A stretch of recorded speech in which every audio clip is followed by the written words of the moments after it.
Hey everyone, it's ENDYMION, and today I want to talk about this piece that came out recently that publicly denounces the entirety of Warhammer 40K as a hobby, and an entertainment medium as an extreme far-right breeding ground. It's quite ridiculous, but as you'll see as we go on, this article is reason alone for this video to exist. It is gross, it is condescending, and it confirms that movements like Gamergate 2 are not only needed, but justified in existing. These people really hate that you are enjoying things in ways they don't want you to enjoy them. So let's get into this. This article comes from Rock Paper Shotgun and it's titled, Why Play a Fascist? Unpacking the Hideousness of the Space Marine. This is written by Edwin Evans Thurwell. Don't harass this person, by the way, but let's unpack and dissect exactly what he's saying here in his article. So the claim within this piece is that objectively speaking, Games Workshop and Saber Interactive, which made Space Marine 2, are at fault for creating a game that glorifies what Edwin here is claiming as pro-fascist content. I should probably define what fascism really is for people watching this in case they don't know. So fascism is defined as a way of organizing a society in which a government ruled by a dictator controls the lives of the people and in which people are not allowed to disagree with the government. Fascism is also defined as an ultra-nationalistic ideology. It's also a far-right ideology that focuses on militarism, centralized autocracy, and has a dictator-like leadership that is in control of everything. The best example of a fascist government is, of course, Germany during World War II with the whole Yahtzee stuff. Which, by the way, it's so stupid that I can't say the word on YouTube because of censorship reasons, but anyway. Now that we all know what fascism is, this is what this Edwin of Rock Paper Shotgun is claiming what Space Marine 2 is advocating and glorifying. I mean, Edwin goes guns blazing right out of the gate where he says this. In order to make Warhammer 40,000 Space Marine 2 enjoyable, Saber Interactive had to make the Space Marines less like Space Marines. That's to say, less like semi-lobotomized, hypnotically indoctrinated slave soldiers enthralled to an uncaring and possibly non-existent god. In the words of Rick Priestley, primary writer for the original Warhammer 40,000 Rogue Trader rulebooks back in the 1980s. In Warhammer 40,000's supposedly satirical, definitively grimdark Imperium of Man, the Space Marines are the genetically engineered sons and warrior monks of the Emperor, a messiah figure reduced to a dreaming corpse on the Golden Throne, whose immense psychic emissions serve as a kind of spirit lighthouse for interstellar travel. The Space Marines are grotesque supermen clad in motorized armor who exist to exterminate the alien, the mutant, and the unclean. They are the ultimate embodiment of patriarchal xenophobic fascism. This is a source of some irony given that they themselves barely qualify any longer as human according to the ideals of uncorrupted humanity they champion. While Edwin makes some points here, I don't think claiming that the entirety of Warhammer is some far-right fascist-loving hobby is a good way of looking at things, since anyone can really look at any property and find extremists within them. I don't believe the Space Marines are necessarily an allegory for fascism myself. The way I look at them personally anyway, is that they are a necessary force that is required to protect the Imperiums of man. It's very obvious that the threats outside in the cosmos are riddled with all sorts of disgusting monsters and threats. The Tyranids alone are reason enough to want to fight tooth and nail to ensure that mankind is protected against that threat. Because the only thing standing between the children of man and those nightmares are the selfless Space Marines themselves. There's a line in the first season of True Detective, which I personally still think as a self-contained season, is one of the best single pieces of television ever produced. If you watched it, you know what I mean. Anyway, there's a line in that first season that perfectly encapsulates what I believe is the reasoning for things like this, which is where Woody Harrelson's character asks Rust Cole, who's played by Matthew McConaughey, if he ever asked himself in his core if he was a bad man, to which Russ says this, "The world needs bad men, we keep the other bad men from the door." And that quote, to me anyway, was the single most perfect way of encapsulating why this mentality is needed in order to maintain the fragile balance of peace among society. Military soldiers in real life, or Space Marines in the grim dark, the world, or hell, the universe even needs men that are capable of getting their hands dirty. Because the ultimate truth is simply that without those who are willing to do what is necessary, evil will wash over the world like a tidal wave, consuming everything in its wake.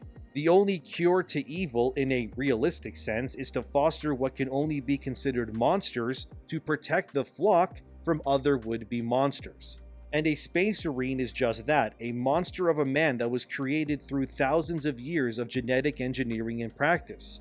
Not created just to look scary, I mean they are 9 feet tall and then some, but designed by the Emperor of Mankind for one reason only, which is to protect the sanctity of mankind always. The threats outside of Earth have clearly made the case that they are hostile and they want to eradicate all of humanity if they're given a chance. These races outside of man have already accepted that the only way to enact their own imperium of control, if you will, is by creating their own monsters to protect them. In this instance, the best way to look at each race in Warhammer is to imagine them each as their own castle. Every castle is then placed on a battlefield, and between each of these Imperiums, whether it be Eldar, Tyranids, Orcs, or whatever else you want to pick, there are these forces that are fighting in the middle to gain more ground.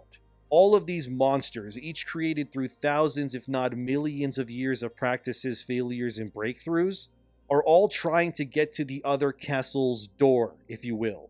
And once the gate is breached, all hell will break loose and the fight is then over for the losing side. I never understood how people can look at the world as this peaceful, coexisting place, since it's never been that. Even in the animal kingdom, these creatures may coexist to an extent, but ultimately there's always going to be a food chain. An alpha trying to enact its will on the weaker to keep them in check, and I think believing that space marines are simply fascist pawns is a very strict and honestly stupid way of looking at them. If people like Edwin were in control of a theoretical imperium themselves, then humanity would have been long dead and enslaved by now in that universe. There's a reason why only certain kinds of people are able to become actual soldiers or whatnot. Not everyone is capable of getting their hands dirty, but I think spitting on or claiming that those who are sacrificing everything so that you can sleep soundly at night are just somehow bad people is a pathetic and honestly childish way to look at the world. Let's be real, without military fixed borders and law, the world becomes a hellstorm of unchecked insanity. The reality is that without these predisposed structures in place, there's nothing keeping you safe from those who would wish harm upon you. Whenever I hear someone say, we need open borders, or we need to abolish the police, I want you to know that these are the same people who would die first in any attack or invasion. These are the morons who don't want bad men to protect the door from other bad men. They would instead just want the door open because they've been brainwashed by other bad men in faraway places who are using their own stupidity against them in order to win. If evil and degeneracy never existed, we wouldn't have to keep locks on our doors, or weapons to protect us, or institutions to strike down on the criminally corrupt. But the reality is, whether you want to admit it or not, the core of humanity will always be a breeding ground, no matter how good or just it is, for some form of evil to fester.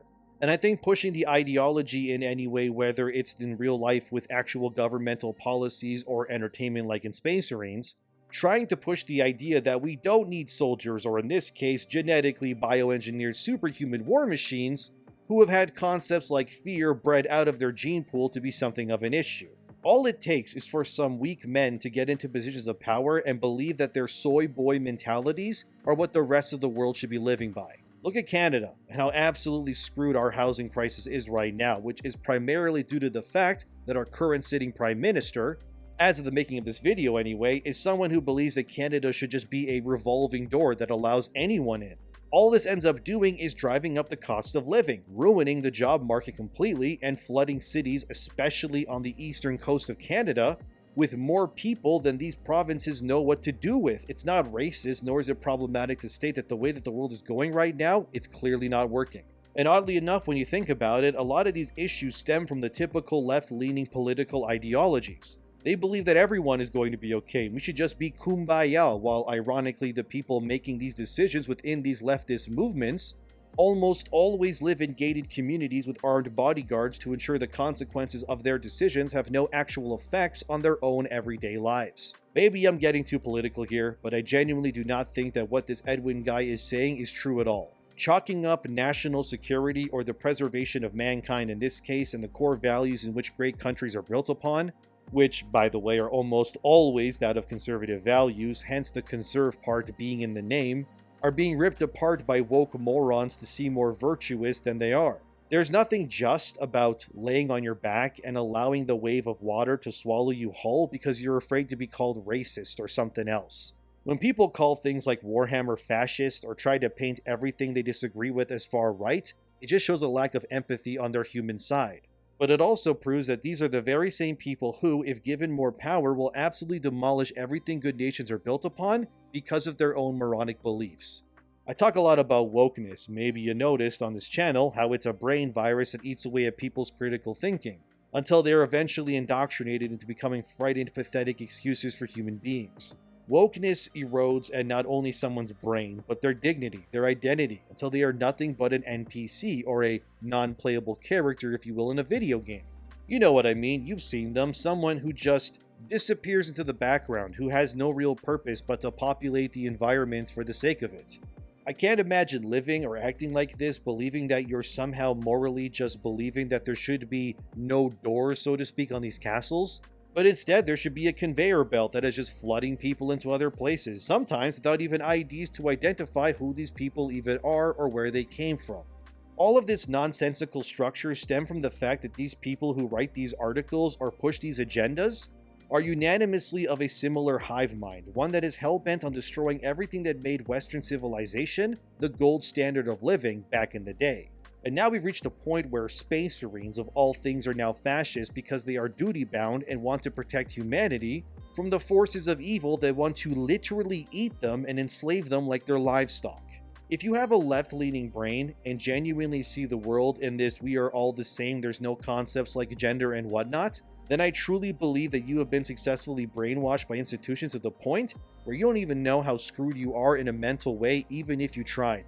And the more people like this get into positions of power, the more everything you hold dear is going to be torn apart and ruined for the sake of virtuous and political agenda pandering for that sake. That's why a lot of your games are now woke garbage now in the West for the most part. All your heroes are being replaced, and they're getting destroyed because they're deemed problematic because they are either white-skinned or male or whatever other buzzword they want to use at the time. It's never been about coexisting for a lot of these insane people, it's always been about replacing and pulling down the bedrock of what made things great before to make way for pale imitations. I got flack a while back when I said that Ghost of Tsushima was getting modern audience for having a female main character like so many other games in the West. People attacked me all over, and I took the brunt of it because I knew in a sea of NPCs that I was right. That all of this is just being done deliberately on purpose to destroy everything that we love. And even movies are doing it too. Look at Joker 2. People loved the first movie, made $1 billion for God's sakes. Then Joker 2 comes out and they destroyed the character on such a fundamental level that it retroactively makes the first film worse due to association. And that was only done because the creators of the first Joker movie's eyes that the wrong people were liking their movie. Instead of hating him, people empathized with Joker because he was downtrodden, spit on, and had his humanity stripped from him. He then became a symbol, and they didn't like that, so he was ruined, assaulted literally, and eventually dies in the sequel bleeding out because you are not allowed to enjoy things unless you agree with these people at the top. They also took Tomb Raider and reduced Lara Croft from the amazing borderline superhero that she was into this fumbling, crying lesbian loser. This deconstruction of the things you love are being pushed only so that they can be replaced by worse versions with the right set of politics and ideologies in mind. Turning back to this Rock Paper Shotgun article, the writer continues by saying, "Still, it would have been useful to dig into what it means to make Space Marines likable because Warhammer 40K today has an issue with certain groups of players actively identifying with them. Exactly how far this extends is unclear, but the game's fascist subculture is significant enough that Games Workshop have felt moved to publish statements disavowing outright bigots and reminding the tabletop community that the Imperium of Man is a send-up of fascism, of empire, and of murderous patriarchs, not an endorsement." I think this writer is looking too deep into this through their obvious political leaning lens. Are there going to be bad actors in any fandom? Of course there are. This is impossible to eradicate 100%, it will always exist. It's like trying to get rid of all murderers in society. It's kind of impossible. But to somehow say that Warhammer fans are in general as pro-fascist individuals, that's ridiculous as well. It's like saying that everyone who plays Call of Duty is now pro-war crimes. Maybe they just want to play a game with guns in it because it's fun to play. It's not that deep. Of course, later on in the article, this labeling begins to get tiresome where it says this. The writer also then uses a designer named Tim Colwell as their reasoning, who published an account of how Warhammer 40K has become more fascist over time, and it says, As Tim Caldwell notes, one outcome of making Space Marines more like real-world soldiers is that Warhammer 40,000 has become more appealing to the actual military institutions that have so often proven to be allies or spawning grounds for fascists. He comments scathingly on its presence of United States Army Forces recruiters at Warhammer 40,000 tournaments. He is similarly unimpressed by the recent diversity washing of the settings Ubermensch in Space Marine 2. Chiron and Gadriel are of non-white ethnicity, much to the chagrin of certain reactionary Warhammer players, and by Games Workshop's efforts to market this most vicious of fables to younger teenagers and children, even as older enthusiasts show up to events in Yahtzee regalia or cheekily portray noted Hitler sympathizer Donald Trump as a present-day God Emperor. This just reads like propaganda and gaslighting to me. First of all, calling Warhammer a spawning ground for fascists is absurd. Most people just enjoy it because it's a dark science fiction universe. It's like saying anyone who likes Mass Effect is also pro-military, because you play as Commander Shepard, who is a decorated war soldier, but it doesn't work that way. Then saying that the United States Armed Forces has recruiters at Warhammer tournaments, okay. There's Armed Forces recruiters at every single popular event. Here in Calgary, Alberta, we have a big outdoor show once a year that's called the Calgary Stampede. It goes on for almost 2 weeks. It has rides for kids to play on, food vendors, super dog shows, I love those things, and then concerts with popular artists. It also has, near the stadium, an army recruitment vendor that's always there, and they usually even have a giant tank there that people can climb into to, see what a real tank looks like, and don't worry, there's not real ammunition in it, at least I hope not. But would you then say that the family with 2 kids going to the Stampede is now pro-fascist because they went to the Calgary Stampede to drink lemonade, eat some mini donuts, and have their kids have fun in the sun simply because there happens to be an army recruitment vendor there? You see, when you really apply actual logic to it, it doesn't make a lot of sense, and you're just grasping at straws and trying to connect things that don't connect. Like, I've been going to Stampede for well over a decade now. I'm not a fascist. I've been to Comic Expo here in Calgary, and guess what? They also have an army recruiter there as well. Doesn't mean anyone who attends the Comic Expo who likes video games, anime, comics, or whatever else, that they are not going there to enjoy stuff, but actually because they're all secretly pro-fascist just because there happens to be an army recruiter there? I don't think so, and neither should you. It's almost as if whenever there's a high concentration of people in one area with tons of traffic, that certain institutions will pay people to peddle their pamphlets and such. Again, this Edwin guy and whatnot are really trying to paint a community of people as something that they're not. Even further, where they say that this Tim Caldwell guy was mad that there was diversity washing in Space Marine 2, calling out Chiron and Gadriel. And the fact that you, Edwin, in your article that there was reactions from Warhammer fans is ridiculous. I didn't see anyone ever during the release of this game prior to or after that complained about Chiron or Gadriel at all. In fact, the existence of those characters in Space Marine 2, if anything, confirms what Thomas Mahler of Moon Studio said recently as well, which is that diversity will happen naturally as long as you don't force it, and by the looks of it, fans love Chiron and Gadriel. I've even heard rumors that they want Gadriel to eventually show up in his own book at some point. Nobody hates these characters because of their ethnicity, because their identity is not defined solely by the color of their skin. It's almost as if people don't have a problem with diversity as long as it's not being forced or brought attention to. Chiron is black, cool, good for him. His character is not defined by that whatsoever, nor does anyone point to it or treat him differently. The only people treating these characters differently for their ethnicity, ironically, are this writer and this Caldwell person, who also coincidentally think that you're all fascists and believe that all Warhammer fans are Yahtzee sympathizers. I mean, you wrote that yourself in the article, Edwin. It's right there. And by the way, claiming things like Donald Trump as God Emperor, sure, as a meme, which, yeah, I've seen it, but the likely meme video that they're referring to where Trump is in Warhammer Emperor armor, that wasn't even in the USA or Canada. It was at a parade in Italy, for God's sake, which completely disproves your so-called the Westerners are making big God Emperor statues out of Trump narrative. It was made by an Italian artist named Fabrizio Galli, and he has made other pieces of art as satirical pieces of other political figures in the past too. So yet again, you're grasping at straws trying to make an entire community seem like something that they aren't. You're trying to weaponize your hatred and bigotry of people you don't like into painting them as criminals or monsters, yet the only monster here is you, Edwin, and Caldwell as well. Nobody cares that those characters are diverse, and anyone with 2 brain cells could Google God Emperor Trump and immediately find out that you're lying through your weird face in this article.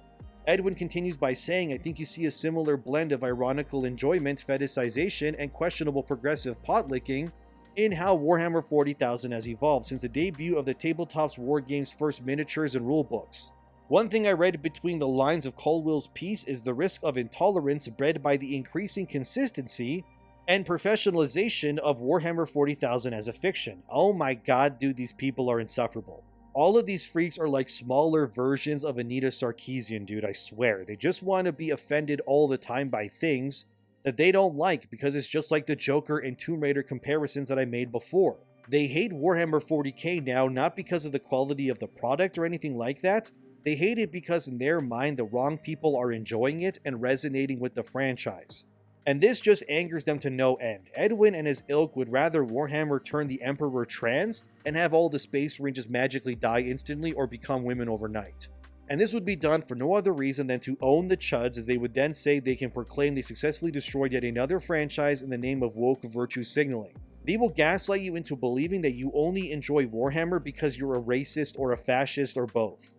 But in reality, the only racist and politically charged fools here are the very people trying to tear these things down. They hate you. They hate that you are also enjoying things, and they hate that they are not able to ruin them further in order to alienate you. As if he couldn't dig a deeper hole, Edwin then says this: almost a century since European fascism arose, we may intellectually understand such art for a display of hatred, and yet still feel drawn to it, perhaps because we live in grim dark times indeed. I think the brutishness and terror of Warhammer 40,000, the obviousness of its depths to its theatrics of tyrants like Hitler and Mussolini, may actually be what lends it positive appeal, in that embracing a monstrous taboo produces a sense of freedom from the hypocrisy that all is well. The Imperium is one of many cathartic dark fantasy statements about the hideousness of contemporary reality. It channels a conviction that our world, this neoliberal and imperial capitalist dog's dinner, is not in fact the height of progress, but fundamentally awful and only getting worse. Well, at least we agree on something, Edwin. That yes, this world is getting worse due to the constant pushing of what you call neoliberal tactics. Borders are ruined, housing is far too expensive because there's far too many people coming in from other places. Inflation is completely out of whack, and most of these people who get offended, they can't even tell you what their gender is. All of these problems are created and perpetuated by typical Democrat liberal policies and leanings. You really can't refute that. And ironically, when these would-be leaders like Biden or Harris say that they want to fix the economy, they also completely omit the fact that they have been in power for the last 4 years and have done absolutely nothing but erode every single facet of foundation that America is built upon. These people hate conservative voices, and they will gaslight people into believing that they have all the solutions. Yet they also created said problems in the first place. It's like Sweet Baby Inc. for crying out loud. Companies had no problems telling stories or resonating with people in the past. And then all of a sudden they let the consultants in. They ruin their games, and then they offer the solution to fix the problem with their consultancy. And in turn they make fat money off of you, and they leave you with a product that ironically no longer resonates whatsoever with the paying customer at all. How people can be so stupid to keep falling for the same tricks over and over simply because they're being told propaganda in order to think or feel a certain way is ridiculous to me. Trump is bad. How so? Well, the news told me he's bad. Where are your examples? Trump is bad, okay? We'll finish with this paragraph from the article which says, this was possibly true of Warhammer 40,000 as it was conceived in 1980s Britain.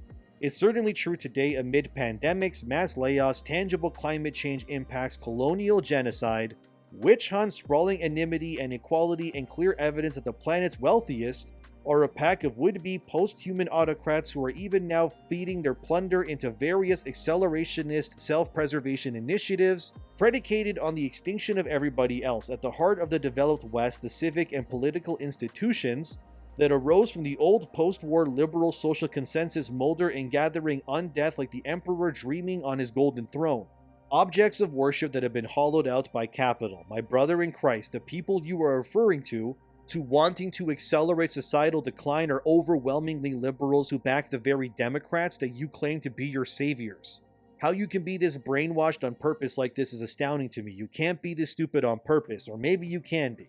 The fact we are living in a time with people truly believing that the very people who are ruining their lives will somehow fix the very problems that they have created for you is insane.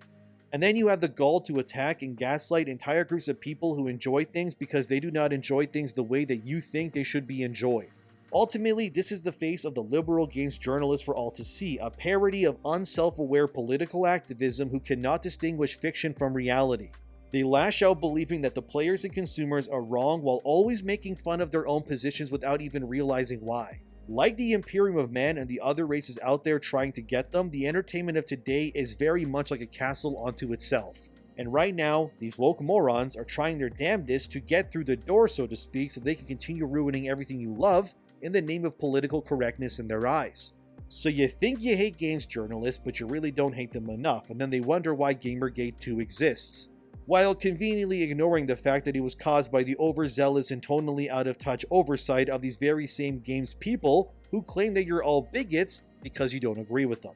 Shame on all of you, leave Space Marine 2 alone and go play some modern audience slop like Unknown 9 or Dustborn, because that was made for you and that's the stuff you apparently want. Also, they could definitely use the player count numbers, they just hate that you're enjoying things in ways that they don't want you enjoying it. So they'll tear it all down like spoiled children, because if they can't have fun, then why should you?